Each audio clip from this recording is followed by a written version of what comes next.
And I would just say to listeners, you'd be surprised how much adventure there is in life on the other side of your current identity if you have the courage to step out.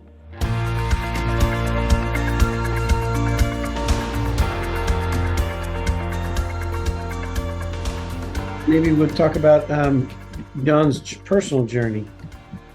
Yeah, Jon, I'm a married guy of 9 years with a couple of toddlers, and I always like to ask people, what are some of the most impactful things you've done to develop your marriage and strengthen that relationship? Yeah, that's we have over 30 years of marriage, and I have a wonderful wife, Kathleen, and we have had our struggles. We have had our ups and downs, and she'd be the first to tell you. And in fact, I just got off the phone with a person this morning that was describing to me their ups and downs 20 years earlier in their marriage than my present day. And it sounded a lot like what I went through with Kathleen. Proverbs says a lot about seeking good counsel and wisdom. And Jesus and Paul, grace upon grace upon grace. So I think you lead with grace. Jesus is the model for that, and you lead with grace, and that is probably rule 1, 2, and 3, and then seeking wise counsel. Seeking confidants where you can share your pain and share your story and share in a confidential environment what you're going through, especially if you have people that hold wisdom. So I would say lead with grace, and as bad as it seems in a marriage, it's probably somewhere in the normative.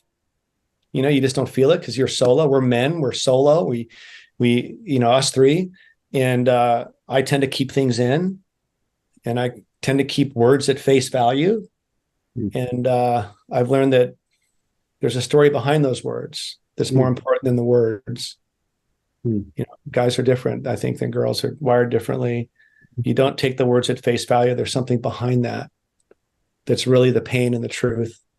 And then learning to soften my defensiveness and lead with grace. And if you polled my wife at any time, she'd probably say I'm doing really good at that sometimes, and probably say he sucks at that. Well, Jon, one of the highlights, at least on our journey together, was that surprise you did where you created the entire art gallery for her downtown La Jolla, and she didn't know about it. She showed. Yes. Tell us, the short version of that. Well, she's an artist, and she does not for profit. She just does it out of joy.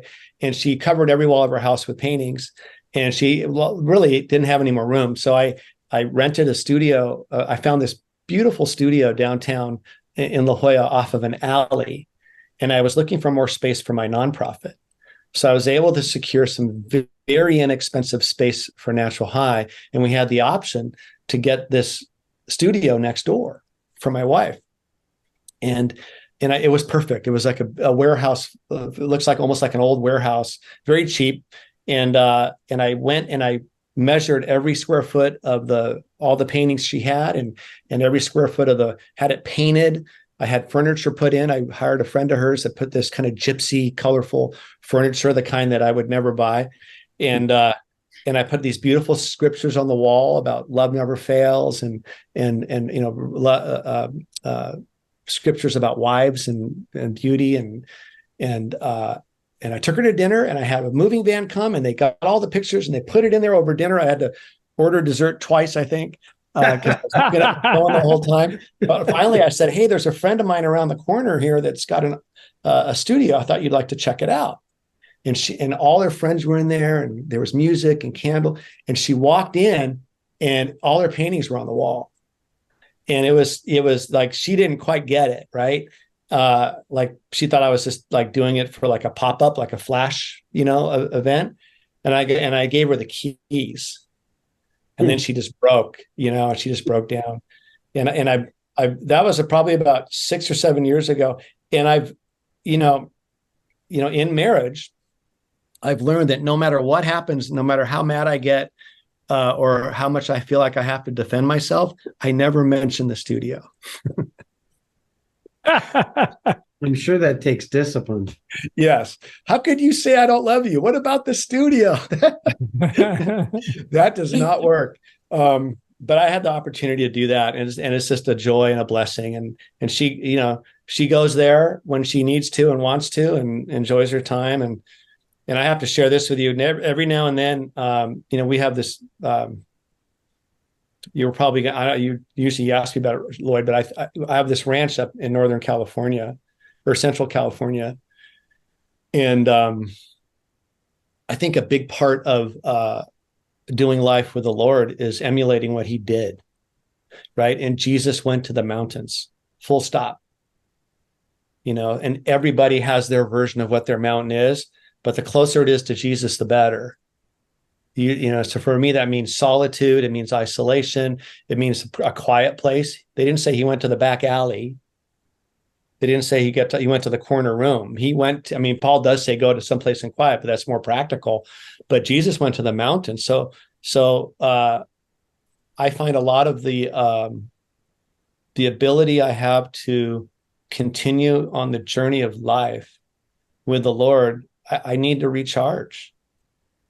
And Jesus recharged by going to the mountain. If you look at like what happened before he went to the mountain and what happened after he went to the mountain, it's always like a shift. So I go to the mountain a lot to my ranch a lot to kind of reconnect with the Lord. And every now and then my wife will say, "Honey, you need to go to the ranch." And I know exactly what she means. She says, you need to go recharge, and you need to go get whole again. And it's, I got this one view I have on the balcony of my ranch, but overlooks the mountains and the ocean. And I'll put on worship music as loud as I can. And I got a playlist of certain types of songs, whether I'm in a place of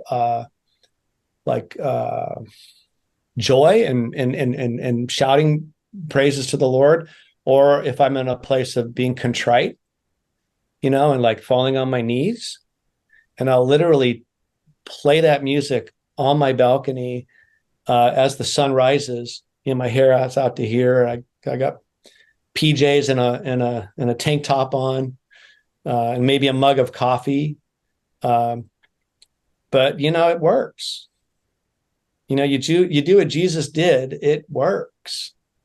And Jon, your roadmap also has a personal discipline of a certain amount of adventure because of the way you're wired up, right? You wouldn't be able to bring your best to the two kids, or to your wife, or to your buddies, or much less these kids suffering from addiction, if you didn't have that. And it takes a certain amount of courage to break free and go do what the adventure you need. So talk about that. There was a part of me that felt guilty to have just my own free time, like my own, escape. And I realized through a mentor of mine once, actually when I bought this house, I stood in the forest next to the house, the trees, the eucalyptus forest here. And I felt guilty to buy the house. It was a nice house in La Jolla with an ocean view. And this wise pastor, as we were praying, I literally broke down in tears, and he put his hand on my shoulder and he said, "Why do you feel so guilty to receive God's blessing? You've already told God you'll dedicate this house to him and his purposes. You've made that promise to God." And sure enough, this house has hosted numerous college and gatherings over time. But this idea of like having like you in the halftime program, it's an amazing program, and you learn from the wisdom of elders and many. But I had a hard time taking one of those five, I think it's five, Lloyd, those 5 columns. I had a hard time putting personal adventure and retreat in one of those columns. And it was like that drumbeat. Every time I looked at that that sheet of paper without that in one of those 5 columns, I knew I was missing something. So I had to take something out. And I don't know what it was, but I'm sure it was really important, right? Saving the world or something. And I put saving Jon in there. And that was it. Like I can't participate in God's goodness if I don't show up in the right way. And God showed me that, yeah, go to the mountain, dude, and do what you got to do to connect with me, so you have the horsepower to do what your mission is. And for me, that was adventure. And that was, going on exotic surf trips in Indonesia on boats. And I ended up buying a little casita down in a remote beach in Mexico, where there's goats and fishermen and perfect waves. Really low key, not very fancy. I don't think my wife would enjoy it down there, but God gave me the permission and the encouragement to go wilding, I call it. I think it's a good thing. I think most men need that. Jon, what advice do you have for people? You started Natural High while you were still, busy with your career and building a business. How did you balance those two things, doing something that you felt like you were called to do and mattered while, staying busy with your work as well? I made, Michael, a lot of mistakes along the way. The only thing consistent was the drumbeat. The drumbeat of what I wanted to do. I wanted to be meaningful, have a meaningful nonprofit that helped prevent kids from making these destructive choices. So I kept coming back to the purpose and the meaning. The way in which I did it changed a lot. And a lot of times I did it the wrong way. And a lot of times I spent too much of my money trying to do it the right way. Sometimes my ego got in the way, which is, I don't have the time here to talk about.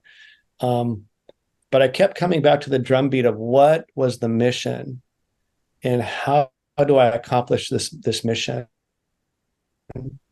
And there was times when I didn't spend much time at all, really, while I was building my career. Further, I had this nonprofit that kind of ran on its own, and I just had to leave it while I was running my business, and I was doing okay. And then I'd come back and blow on it with God's, inspiration, and it would grow bigger. And so I think my advice is don't put too much pressure on yourself.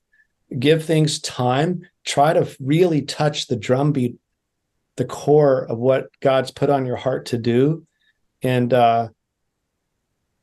be patient. Be impatient and patient at the same time. Hold that tension. Jon, what are some things you've done with your children that are paying dividends as they're getting older now? What are some things you did to invest in their lives that you're seeing the benefit of now? Unconditional positive regard, which is, in the heat of it, raising kids in this environment is tough. In the heat of it, really having time to connect. I think we've all heard those stories about taking your daughter to dinner or to lunch and have date nights. Well, that really works. And with my son, it's been adventure. He shares the same spirit I do for adventure. And that really works. So, and then just quality time, like putting the 1,000-pound phone down, and just like when I found out a little bit late that like when I'm not watching the same Disney movie that they're watching, like we're in a family room together, if I'm on my phone, that's not quality time in their idea, in their point of view. I'm checked out, even though I'm in the same room with them. Mm-hmm. So now I just put the phone down and I figure out what Shrek's singing about. So little things like that, like really matter. I used to have this, I don't have it anymore. Oh, I still do. I don't do it for Van, but I'll show it to you. This is a jar, and it has caroms in it. And this is a little thing my daughter made me. And this represented the weeks I had left before Ariel graduated, like these caroms. And I don't know how many are on there now. I don't use this for Van. I do something different. But I would hold this every Sunday night. And I would hold it like, and every Sunday night, this bag of little half marbles gets smaller and smaller. And it was the number of weeks I have left before my daughter goes off to college. And I wouldn't let go of this carom, this marble, until I said a prayer or made a date for my daughter. And then I'd throw it away. Yeah. Wow. So that was a physical thing that I did every Sunday that forced me to think about my kids and put them in my calendar. So little things like that. That is yeah. That's very powerful. That's a great visual there. So, Jon, is your time mainly spent now on your for-profit mental health and then Natural High? Is that your main focus these days? I have a 16-year-old boy, and he's an amazing young man. And he has a hybrid schedule now in school where he has time off and then time on. It's just it's better for him. So I spend a lot of my time thinking through how to come alongside him without smothering him and preparing him for life. And he has a very unique perspective on life, and I think he's going to be an amazing. I think God's going to do amazing things with Van's life. But I take that as like it's my marriage first, right? I have a wife, and she's in school right now. She's studying to be a psychologist. I said, you can't use any of that on me until you got a doctor in front of your name. I have a son who's 16. I spend a good amount of time on, and actually that's a parallel to my nonprofit, because the culture that he's going through is a good proxy for the work I do with parents and teachers and kids in Natural High. I have a daughter who's dating and thinking of getting married. She's 24, and we just had a half-hour conversation this morning. Then I have a friend group, a very kind of tight-knit friend group that I pour into.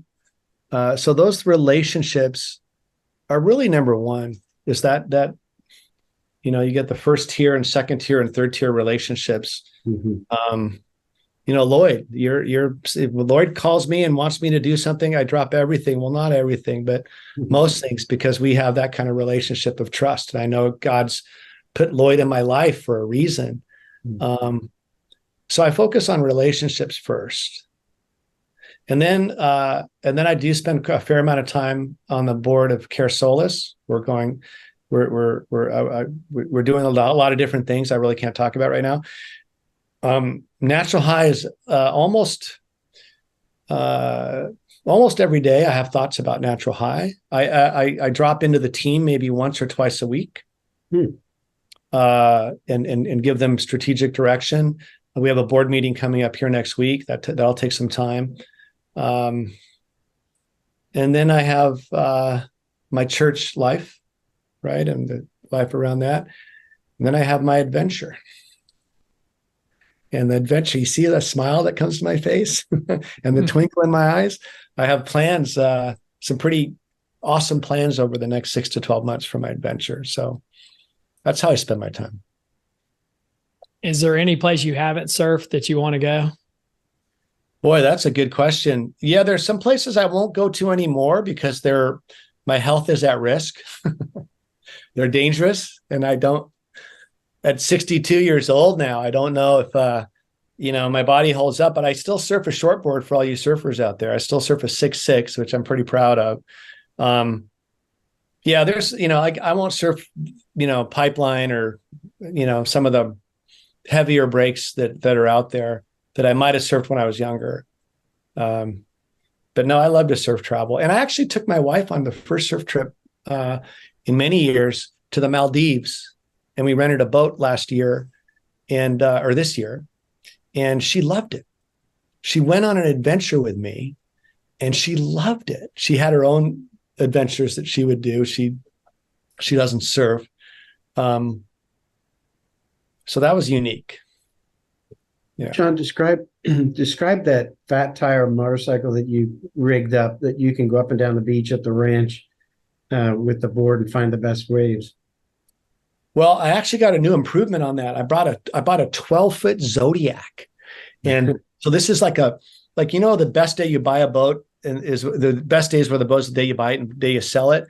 Well, I told my friends the other day, they're all like YPOers, and the ones that have boats, they're like all over 80 feet. I said, guys, I bought a boat. Like, what'd you buy? I got a Zodiac, man. They go, what do you mean?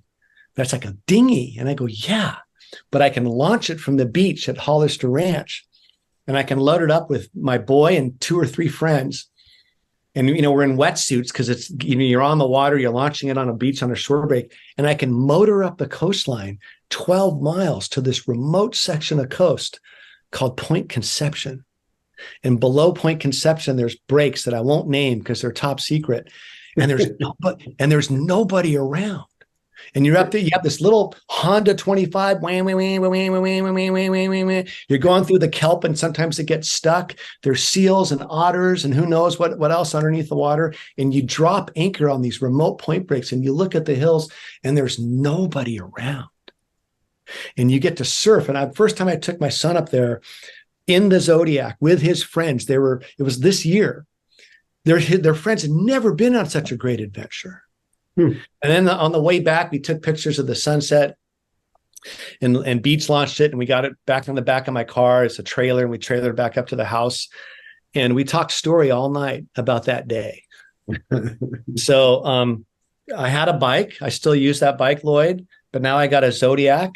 And, this thing was all of maybe $11,000 for the whole thing and the trailer and the motor. But I promise you, the fun factor on this boat versus any other boat I could buy is 100 to 1. Some of your buddies might trade you boats. Yeah. I don't need any fancy. Give me my Zodiac and an open stretch of sea. So, Jon, how did you decide? How did you arrive at your decision to sell your business? Was it too much of a distraction, time away from family? Was it market timing? How did you kind of process that decision to finally sell your company? It was 2008 during the financial crisis. We got through that. There was a lot of risk in the business. And the risk was, these prime brokers were blowing up. And if any of my funds had exposure to Lehman or Bear Stearns, it would have been really bad for us because a lot of investors would have lost a lot of money. And I had always self-funded the organization.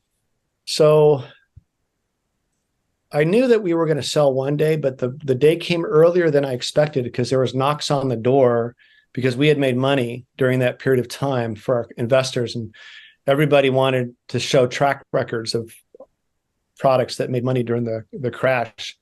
But there was a more fundamental, I didn't know it.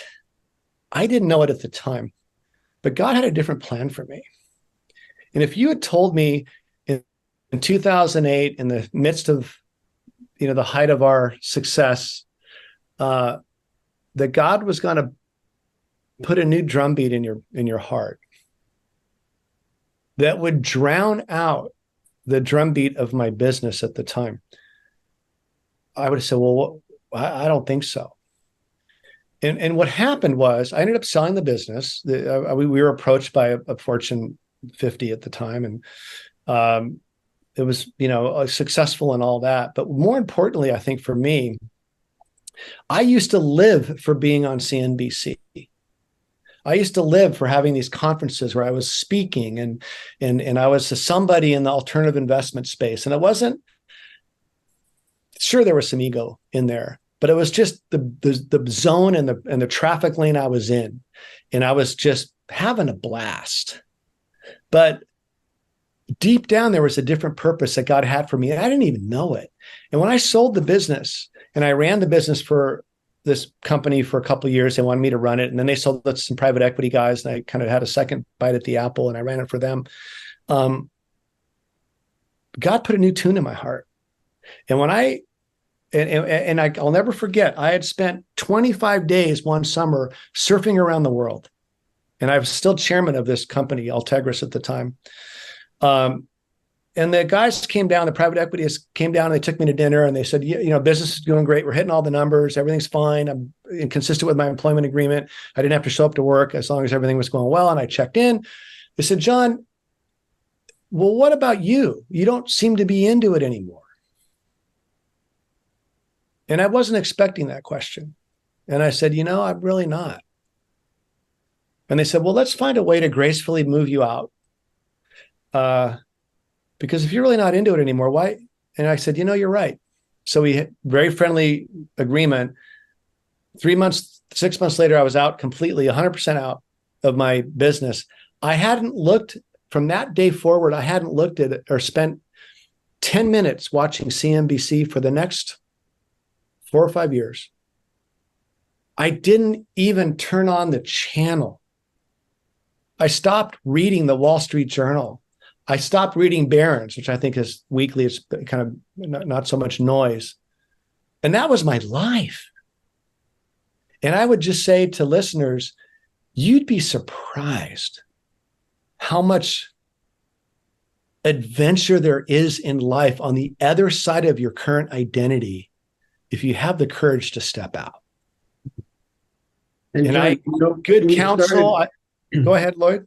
Well, we started with the Jesus verse of those that are the soil, right? Like I read, it's because they hear the word and receive it, accept it, and produce a crop. So that's, Micah, this is what we're in search of, right? Is this exact story that we just heard right out of Jon's mouth. Hearing from God who he really is, accepting it, and living into it and letting go of some things along the way and finding more joy. And I think, the things you and I have been learning, Jon, over the last 10 years that we've been friends is that your kingdom impact compounds over time, just like our wealth has done. For sure. No one sits down and tells you that. Yeah. Like they taught us that in business school or whatever, right? That your wealth will compound. I think it's like pastoral malpractice that they don't say to you, your kingdom impact will compound over time. It will bring you to your knees. Yes. You think about 8 million kids a year that have been touched by natural high, and then not to mention what you're able to do with this for-profit company. It's millions of kids' lives. Yeah. Yeah, it's such a contrast to my old life. I mean, that's the one thing I would say, and I know it's not true for everybody. God's got a different plan for everybody, but be open to where God can put you and where God can place you, and be open to I look at it like they're like rivers. They're like rivers of opportunity, like good things that God's prepared for you in advance. And you just got to jump in the river. And Jon, did you look and dress the same way back at Altegris? Well, for those of you that can't see me right now, I'd have 2 inches less of hair, maybe 3. My gruff would be a little more trimmed. And I wouldn't be in a surf t-shirt. No. Jon, thank you so much. This has been great. You'll have to teach me how to surf first, but I want to go on one of these adventures with you. So thank you so much. God bless you, Micah. Thank you for listening to the 100X podcast. Please subscribe to the show on your favorite podcast service. We would greatly appreciate it if you could rate the show and leave us a review. This podcast is sponsored by Anchor Investments, whose mission is to build America's most generous real estate company. To learn more, please visit anchorinv.com.